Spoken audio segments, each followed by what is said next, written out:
आज आपण चाललेलो आहे सशाकड. ह्याच्या आधी तुम्हाला गुड मॉर्निंग करतो. आणि चला आपण आज चाललेलो आहोत सशाकड. चला चला लवकर चला, चला लवकर.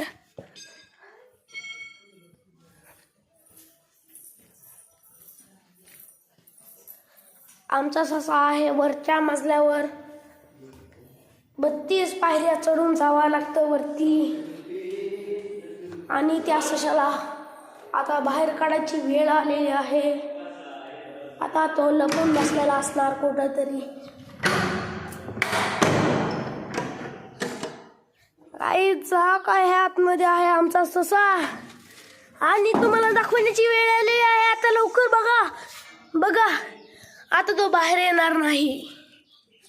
आतमध्ये कसा गुबगुबीत आहे बघा.